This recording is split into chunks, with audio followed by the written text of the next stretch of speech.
काही विघ्नसंतोषी आणि खुनशी प्रवृत्तीच्या लोकांकडून कोल्हापूर जिल्ह्याच्या विकासाला आजवर विरोध झालाय। त्यामुळे जिल्ह्याचा विकास खुंटल्याचं चित्र निर्माण झालं होतं। पण आता मुख्यमंत्री देवेंद्र फडणवीस यांच्या नेतृत्वाखाली महायुती सरकारकडून धडाकेबाज निर्णय होत आहेत। त्यामुळे कुणीही विरोध केला तरी आता जिल्ह्याचा विकास रथ कुणीही रोखू शकणार नाही असा ठाम विश्वास खासदार धनंजय महाडिक यांनी व्यक्त केला। युवा शक्तीच्या वतीने झालेल्या दहीहंडीच्या उद्घाटनपर भाषणात ते बोलत होते। शक्तीपीठ महामार्ग, कोल्हापूर शहराची हद्दवाढ, पोलीस आयुक्तालय, आयटी पार्क, विमानतळ विस्तारीकरण यासह विकासाचे सर्व प्रश्न लवकरच मार्गी लागतील असा ठाम दावा खासदार महाडिक यांनी केला। धनंजय महाडिक युवा शक्तीच्या वतीनं गेली 18 वर्ष दसरा चौकात दहीहंडीचा थरार रंगतो। यावर्षीची दहीहंडी रविवारी सायंकाळी मोठ्या उत्साहात पार पडली। या दहीहंडीच्या उद्घाटन प्रसंगी खासदार धनंजय महाडिक यांनी धडाकेबाज भाषण करत विरोधकांना चांगलं सुनावलं। आजवर कोल्हापूर जिल्ह्याच्या प्रगतीला काही खुनशी आणि विघ्नसंतोषी प्रवृत्तीमुळेच खीळ बसली होती, पण आता महायुती सरकारकडून वेगवान निर्णय होऊ लागल्यानं जिल्ह्याचा विकास रथ कोणीही रोखू शकणार नाही असा विश्वास व्यक्त केला।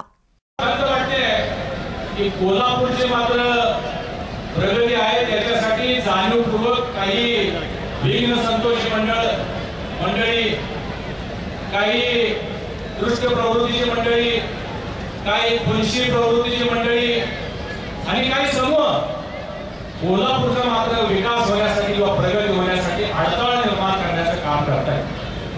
तुम्ही बघितलं असेल, विमानतळाचा विस्तार वाढ करताना विरोध, हद्दवाढ करताना विरोध, शक्तीपीठ महामार्गाला विरोध, म्हणजे कुठलाही प्रकल्प कोल्हापूरला येत असेल तर त्याला जाणीवपूर्वक विरोध केला जातो।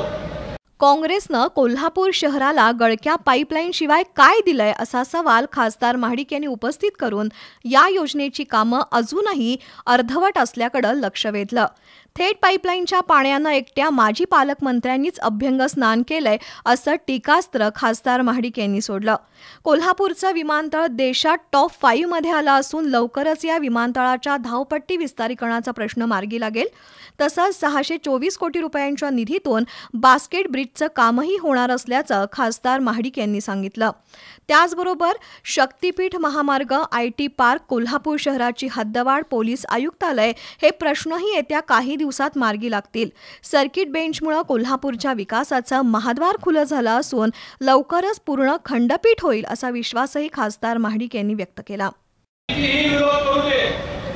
कोल्हापूरची हद्दवाढ होणारच, कुणी किती विरोध करू दे, कोल्हापूरमध्ये शक्तीपीठ महामार्ग होणारच। म्हणजे परवाच मी माननीय मुख्यमंत्री महोदयांना भेटतो, त्यांना कोल्हापूरला पोलीस कमिशनरेट झालं पाहिजे अशी मागणी केली आहे। साहेबांनी त्याला तत्वाला मान्यता दिलेली आहे, होकार दिलेला आहे आणि या सर्किट बेंचचं रूपांतर खंडपीठामध्ये केलं जाईल। त्यासाठी सुद्धा येणाऱ्या 18 दिवसामध्ये प्रस्ताव पाठवला जाईल असं माननीय मुख्यमंत्री महोदयांनी आश्वासन दिलेलं आहे। यूथ आयकॉन कृष्णराज महाडिक यांच्या आगामी राजकीय वाटचालीचे संकेतही खासदार महाडिक यांनी आपल्या भाषणातून दिले। कृष्णराज हा उगवता सूर्य आहे। गेल्या विधानसभा निवडणुकीत त्याची संधी थोडक्यात हुकली, पण उगवणाऱ्या सूर्याला कोणीच रोखू शकत नाही असं खासदार महाडिक यांनी स्पष्ट केलं। तसंच युवा शक्तीचे जिल्हाध्यक्ष पृथ्वीराज महाडिक यांनी युवा शक्तीची पुनर्बांधणी करत नव्या युवकांना विधायक कामाशी जोडून घ्यावं असा वडिलकीचा सल्लाही खासदार महाडिक यांनी दिला। स्थानिक स्वराज्य संस्थांच्या आगामी निवडणुकीवरही खासदार महाडिक यांनी भाष्य केलं। विधानसभा निवडणुकीप्रमाणे आगामी सर्व निवडणुकांमध्ये महायुतीला स्पष्ट बहुमत मिळवून द्या असं त्यांनी आवाहन केलं।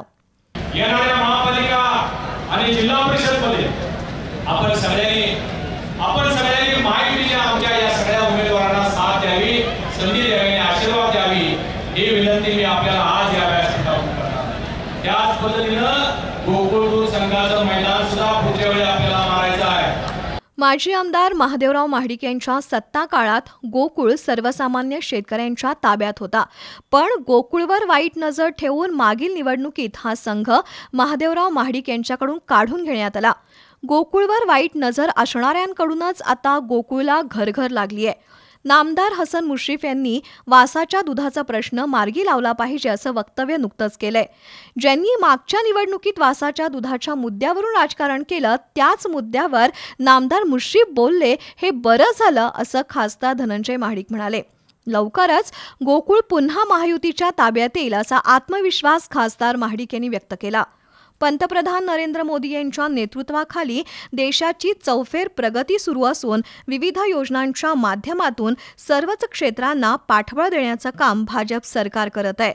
देशातील नागरिकांनी यापुढे स्वदेशी वस्तूंचा वापर करत 2047 पर्यंत भारताला विकसित देश बनवावं असं त्यांनी आवाहन केलं.